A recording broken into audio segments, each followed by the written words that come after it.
Нэгдсэн үндэсний байгууллагын хөгжлийн хөтөлбөрөд Аян дэлхийн байгаль орчны сангийн хүрээнд бүгд найрамдах Казахстан улсад хэрэгжиж буй цөлийн бүсэд тусгай хамгаалалтай газар нутгийн тогтвортой менежментийг хангах төслөөс 2017 оны 10 дугаар сарын 9-өөс 21-ний хооронд Монгол улсад туршлага судлах аяллыг зохион байгуулж байна. Нэгдсэн үндэсний байгууллагын хөгжлийн хөтөлбөрийн төслийн зохицуулагч Талгат Киртэшаваар ахлуулсан аяллын бүрэлдэхүүн 10 дугаар сарын 15-наас 18-ны өдрүүдэд Ховд аймагт ажиллаж, аймгийн хар ус нуурын тусгай хамгаалалтай газраар зочлон үйл ажиллагаатай танилцаж, хамгаалалтын захиргаа орон нутгийн удирдлага, иргэд нөхөрлөлийн гишүүд болон төрийн бүс байгууллагын төлөөлөлд явуулсан харилцан туршлага солилцох хилцүүлгийг өрнүүлсэн юм.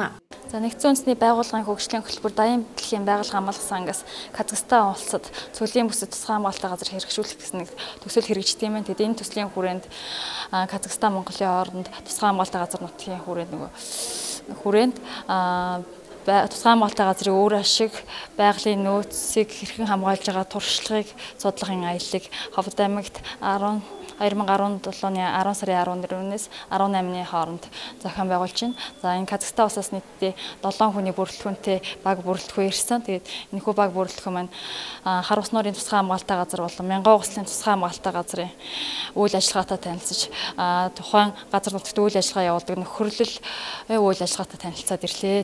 Аяллын бүрэлдэхүүнийг өнөөдөр аймгийн иргэдийн төлөөлөгчдийн хурлын дарга Пүрэвганд хүлээн авч уулзсан тусгай хамгаалалттай газар нутаг, тусгай хамгаалалттай газар нутгийн хамгаалалтын захиргаа, орон нутгийн удирдлага, нутгийн иргэд аж ахуйн нэгжүүдийн хамтын ажиллагаа, нутгийн иргэдэд түшгэлсэн аялал жуулчлал болоод агнуурын менежмент, такс хэргийн нутагшуулсан тэргуун туршлага зэрэг мэдээлэл хэрхэн хамтарч ажиллах талаар санал солилцлоо.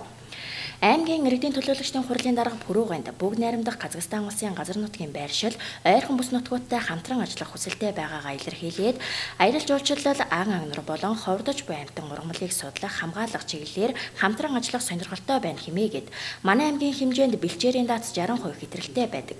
Гэтэл бүгд найрамдах Казахстан улс бэлчээрийн даацтай зохицуулж малынхаа тоо толгойг зохицуулдаг нь чухал санаачлага байна гэдгийг онцоллоо.